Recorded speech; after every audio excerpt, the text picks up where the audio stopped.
take anything. Scared of me, the hood man, the enemy. Yeah, I'm number one on four.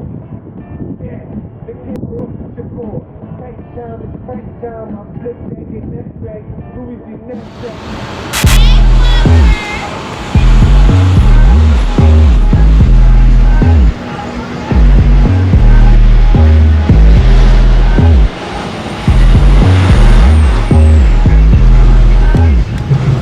What's going on, guys? Irvin John here, back again with another video. We're kind of dark out here, hold up.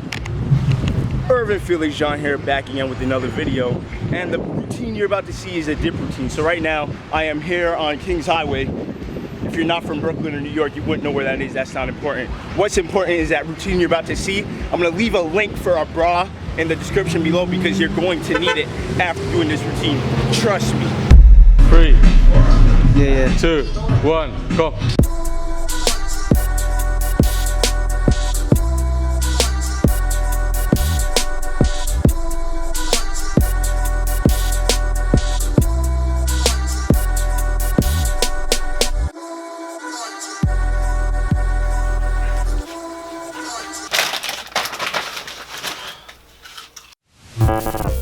What's going on, guys? Irvin Felix John here, and this is a dip routine. I'm gonna be doing a quick voiceover so you guys understand exactly what's going on in this routine. But basically, the whole purpose of this is to target the chest, the anterior delts, and of course the triceps.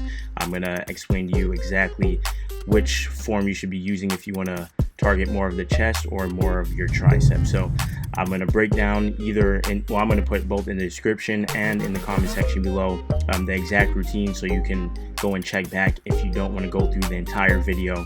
But I do recommend that you go through the video so you can get a visual example of how it goes.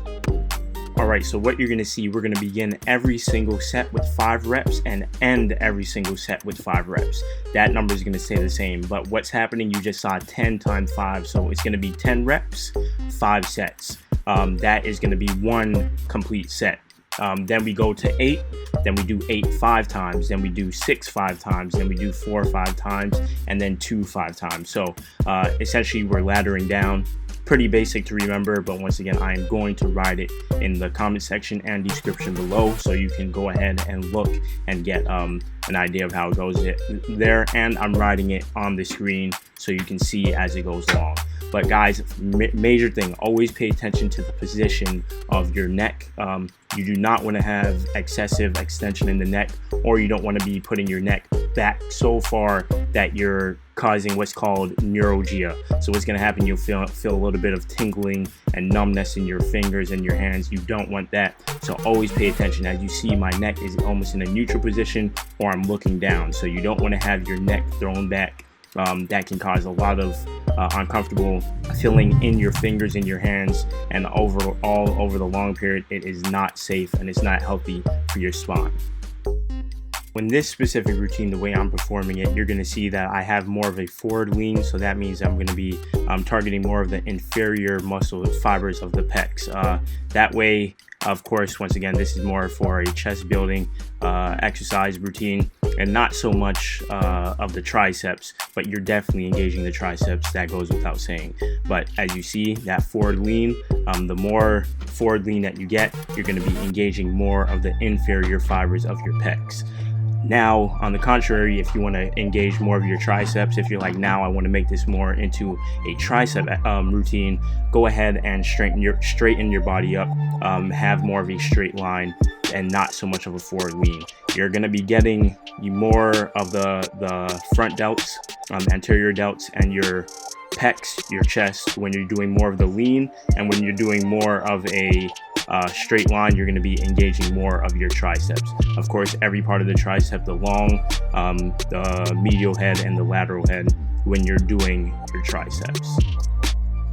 So I know you guys are going to ask about the rest period. So notice that I'm going nice, slow, and controlled. I'm not really repping out as fast as I can. I'm keeping every motion controlled, no kipping. It's strictly using, muscle force and no momentum. So once again, if you're trying to do a workout for muscle building, you want to make sure that you're engaging those specific muscles that you want to work. And for that reason, as you see, especially on the eccentric, I'm taking my time, feeling the engagement, and exploding up a little bit quicker on the tempo when I'm coming upwards. So now if you want to look at the rest period, I'm anywhere between, I would say, 30 seconds, maybe a little bit longer.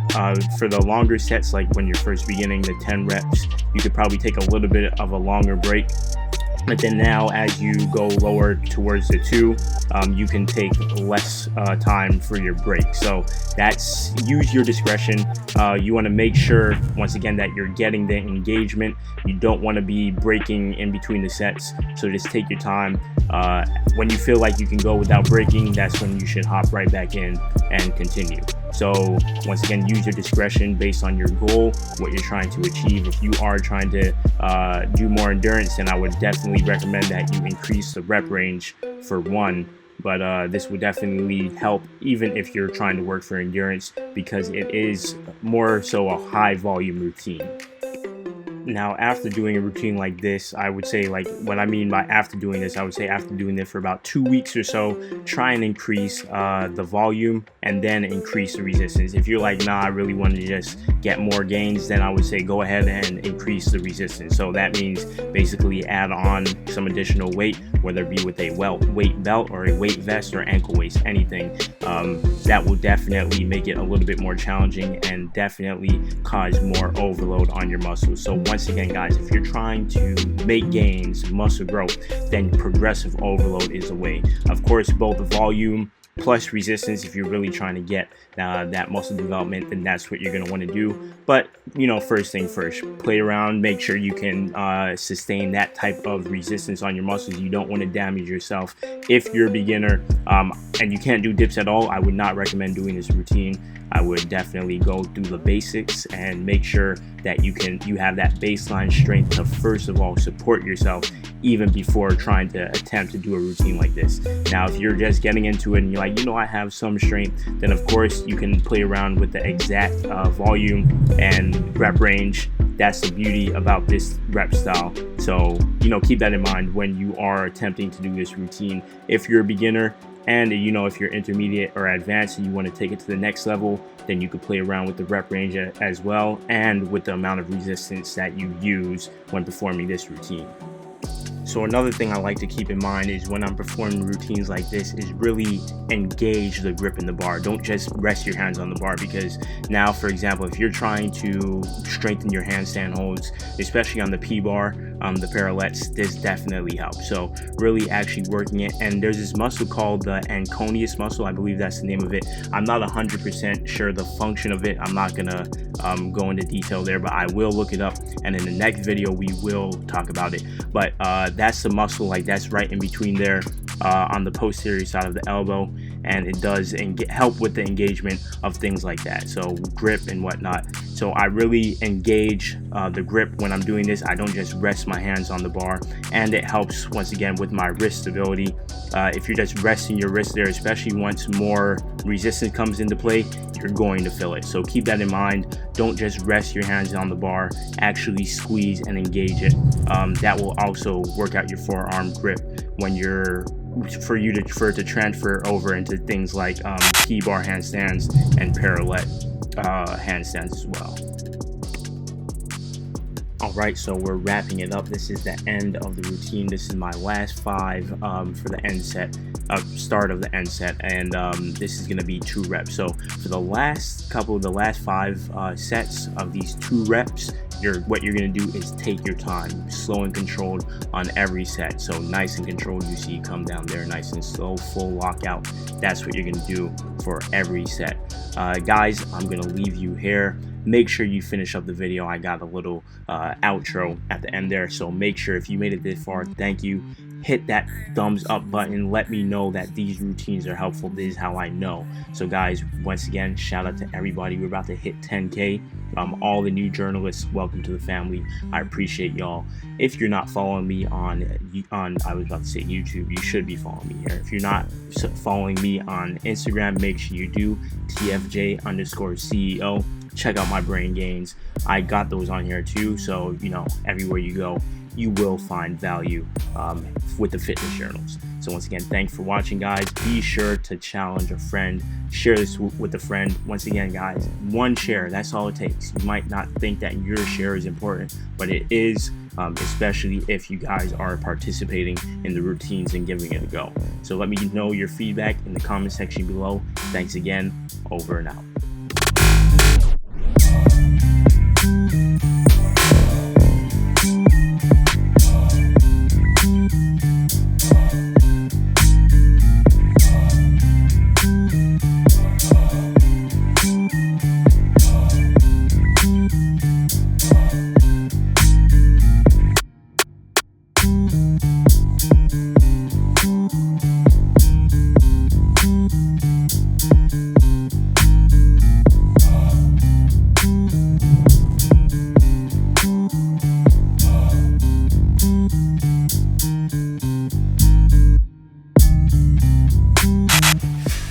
Ladies and gentlemen, that is the video for today. So shout out first of all to all the new journalists joining the family. We're about to reach 10K. Shout out to all the new subs. So anyway, guys, the reason why I recommended that you get a bra is because for this workout, you're gonna need it, because the gains you're gonna get. That's it. Anyway, guys, make sure you like, share, and subscribe. See y'all in the next video.